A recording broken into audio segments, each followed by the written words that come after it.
दोस्तों, मैं हूं रहिताश कुमार विक्की लाइफ कोच और आज मैं बात करने वाला हूं सूचना अधिकार कानून 2005 के बारे में। दरअसल 2005 से पहले आम आदमी की तो बात छोड़ दीजिए, पत्रकारों को भी सूचनाएं एकत्रित करने में, सूचनाएं कलेक्ट करने में काफ़ी परेशानियों का सामना करना पड़ता था। दरअसल एक एक्ट है ऑफिशियल सीक्रेट्स एक्ट, यानी शासकीय गोपनीयता अधिनियम। तो सरकार थी शासकीय गोपनीयता अधिनियम की आड़ में जो पब्लिक के हित की सूचनाएं उनको भी उपलब्ध नहीं कराती थी।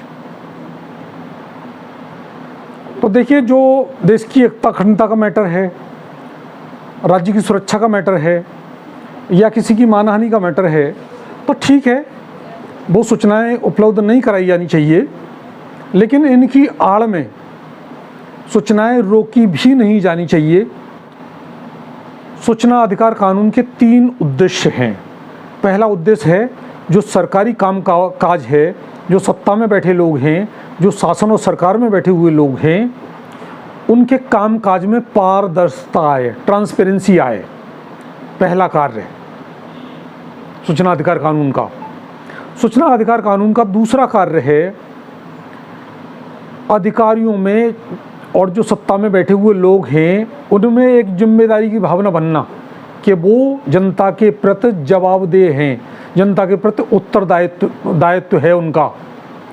तो उस जिम्मेदारी का एहसास कराना भी इस सूचना अधिकार कानून का उद्देश्य है। एक तीसरा उद्देश्य है सूचना अधिकार कानून का, वो है जनता को अधिकार के रूप में सूचनाएं उपलब्ध कराना। हक से सूचना मांग सकते हैं, हक से मानवता से जुड़े हुए और मानव अधिकारों से जुड़े हुए कोई भी सार्वजनिक व्यवस्था से जुड़ा हुआ जो मैटर है उससे संबंधित सूचनाओं को वो मांग सकते हैं। मानवता व समाज हित में किसी भी सूचना को मांग सकते हैं हक के साथ। तो ये 3 उद्देश्य हैं सूचना अधिकार कानून की। सूचना अधिकार कानून को ही राइट टू इन्फॉर्मेशन एक्ट कहा जाता है। इसी को शॉर्ट में RTI भी बोलते हैं। दोस्तों, सवाल ये उठता है कि सूचना अधिकार कानून के अंतर्गत हम सूचनाएं कैसे प्राप्त करें। तो सूचनाएं कैसे प्राप्त करने से पहले हमको थोड़ा सा कुछ बातों को समझना पड़ेगा। पहली बात तो ये है कि जो भी जितने भर सरकारी कार्यालय हैं उन सारे कार्यालयों में एक जन सूचना अधिकारी बनाया गया है, चाहे वो सेंट्रल गवर्नमेंट के ऑफिस हो, चाहे वो राज्य सरकार के ऑफिस हों, उन सब में एक जन सूचना अधिकारी उपलब्ध कराया गया है और उसको ये जिम्मेदारी दी गई है कि वो जनता को सूचनाएं उपलब्ध कराए। कि जन सूचना अधिकारी को कैसे पहचाने। जन सूचना अधिकारी को पहचानने का एक सीधा सा तरीका है कि एक तो विभाग का मुखिया होता है, हेड ऑफ द डिपार्टमेंट, उससे निचले स्तर का अधिकारी जो होता है उसी को जन सूचना अधिकारी बनाया जाता है। तो जन सूचना अधिकारी को पहचानने का सीधा सा तरीका ये है कि हेड ऑफ डिपार्टमेंट से जो निचले स्तर का अधिकारी है वह जन सूचना अधिकारी होगा। और वैसे भी आपको कोई नाम लिखने की ज़रूरत नहीं है, केवल जन सूचना अधिकारी और उस डिपार्टमेंट का नाम और उस ज़िले का नाम लिख करके सूचना मांग लेना ही आपके लिए काफ़ी है। तो आपको एक अर्जी लिखनी है। मान लीजिए आप DM कार्यालय से, जिलाधिकारी कार्यालय से सूचनाएं मांगना चाहती हो, तो अर्जी कुछ इस तरह से लिखी जाएगी। सेवा में जन सूचना अधिकारी महोदय, जिला अधिकारी कार्यालय, जिला अलीगढ़। विषय सूचना अधिकार कानून के अंतर्गत जानकारी प्राप्त करने के संबंध में। अब इसमें सबसे पहले आपको क्या करना है, अपना परिचय देना है। मैं यह पुत्र यह है, नाम पिताजी का नाम, निवासी यह हूँ और सूचना अधिकार कानून के अंतर्गत निम्नलिखित बिंदुओं पर जानकारी चाहता हूँ। तो आपको भी बिंदु बताने हैं, क्या जानकारी चाहते हैं, या पहले कोई अर्जी दे रखी है तो उसका संदर्भ देना है कि मैंने DM साहब को तारीख इतने को अर्जी दी थी, इस संबंध में मुझे निम्नलिखित बिंदुओं पर जानकारी चाहिए। तो वो जानकारी चाहिए, जैसे पहला बिंदु ये हो सकता है कि DM साहब ने वो किस अधिकारी को उसकी जांच की जिम्मेदारी सौंपी, उस अधिकारी ने उस पर क्या कार्रवाई की, या उस अधिकारी ने जो भी कार्रवाई की है उसकी जांच रिपोर्ट की मुझे फ़ोटोकॉपी उपलब्ध कराएं, प्रमाणित फ़ोटोकॉपी उपलब्ध कराएं। इस तरह से सूचना अधिकार कानून की अर्जी लिखी जाएगी। इसके अलावा उसमें यह भी लिखना है कि इस पत्र के साथ 10 रुपये का पोस्टल ऑर्डर संलग्न है और सूचना ज़्यादा पृष्ठों में आती है तो मैं अतिरिक्त शुल्क देने को तैयार हूँ। तो यहाँ इस बात को समझ लेना ज़रूरी है कि जो भी आपको सूचना उपलब्ध कराई जाएगी वो 2-1 पेज की है तो उसका कोई शुल्क अतिरिक्त नहीं देना पड़ेगा, वो 10 रुपये की फ़ीस में ही इंक्लूड है। लेकिन अगर सूचना ज़्यादा पेजों में है तो जन सूचना अधिकारी आपसे 2 रुपये प्रति पेज के हिसाब से फोटोकॉपी के पैसे 2 रुपये प्रति पेज के हिसाब से आपसे वो पैसा मांग सकते हैं। यहाँ एक बात का और उल्लेख करना ज़रूरी है कि जो लोग गरीबी रेखा से नीचे जीवन यापन करने वाले लोग हैं, अगर वो सूचना मांगना चाहते हैं तो उनको कोई भी शुल्क जमा करने की आवश्यकता नहीं है। उनको बीपीएल कार्ड की फ़ोटोकॉपी लगानी होगी उस अर्जी के साथ। तो इतने अर्जी लिखने के बाद अपना नाम, पूरा पता डालना है और अपने साइन करने हैं। आवेदन पत्र पर तारीख ज़रूर लिखनी है और उस पत्र को आप रजिस्टर्ड डाक से भेज सकते हो। उस पत्र को आप रजिस्टर्ड डाक से नहीं भेजना चाहते तो आप खुद भी जाके दे सकते हो जन सूचना अधिकारी महोदय को, या संबंधित जो भी वहाँ क्लर्क वगैरह हैं उनको आप दे सकते हो। और जो अमाउंट की बात है उसको नगद रूप में भी आप जमा कर सकते हो अगर आप मिल के प्रार्थना पत्र दे रहे हो तो आवेदन कैसे करना है ये उसके बारे में जानकारी थी। अब सवाल ये उठता है कि सूचना कितने दिन के अंदर मिलेगी। तो दोस्तों, सूचना अधिकार कानून के अंतर्गत जो सूचना उपलब्ध कराने का जो वक्त रखा गया है वो 1 महीने का वक्त रखा गया है। यानी जन सूचना अधिकारी का ये दायित्व है, ये उसकी जिम्मेदारी है कि वो 1 महीने के अंदर आपको सूचना उपलब्ध कराए। अगर वो 1 महीने के अंदर सूचना न दे तो, या भ्रामक सूचना दे तो, या अधूरी सूचना दे तो, या सूचना न दे तो क्या किया जाए? ऐसी स्थिति में अगर जन सूचना अधिकारी सूचना नहीं देता है या भ्रामक सूचना देता है या अधूरी सूचना देता है तो आपको हेड ऑफ द डिपार्टमेंट को एक चिट्ठी लिखनी है और उसमें बताना है कि मैंने तारीख इतने को सूचना अधिकार कानून के अंतर्गत आवेदन किया था और 10 रुपये की फ़ीस भी उसमें के साथ संलग्न की थी और 1 महीने का वक्त बीत गया, अभी तक कोई सूचना उपलब्ध नहीं कराई गई है, इसलिए मैं आपके समक्ष प्रथम अपील कर रहा हूँ। और उस प्रार्थना पत्र की फ़ोटोकॉपी आपको साथ लगानी है, उसके साथ कोई शुल्क नहीं लगाना है और ये मांग करनी है कि जन सूचना अधिकारी को निर्देशित करके मुझे वांछित सूचना उपलब्ध कराएं, जो मैंने सूचना मांगी है उनको उपलब्ध कराया जाए। इस तरह से ये पहली अपील का प्रावधान होता है। अगर इस पर भी आपकी समस्या का समाधान नहीं होता है, आमतौर पर इस पर समस्या का समाधान हो जाता है, लेकिन अगर इस पर समस्या का समाधान नहीं होता है तो आपको फिर ये देखना है कि आपने जो सूचना मांगी है वो सेंट्रल गवर्नमेंट की सूचना है, वो सेंट्रल गवर्नमेंट का ऑफिस है या वो स्टेट गवर्नमेंट का ऑफिस है। जैसे रेलवे डिपार्टमेंट है तो वो सेंट्रल गवर्नमेंट का ऑफिस है, पोस्टल डिपार्टमेंट है सेंट्रल गवर्नमेंट का ऑफिस है, कस्टम डिपार्टमेंट है सेंट्रल गवर्नमेंट का ऑफिस है, गृह मंत्रालय वगैरह हैं सेंट्रल डिपार्टमेंट के ऑफिस हैं। तो आपको ये देखना है कि किस वो केंद्र सरकार के ऑफिस से सूचना मांग रहे हो आप या राज्य सरकार के ऑफिस से सूचना मांग रहे हो।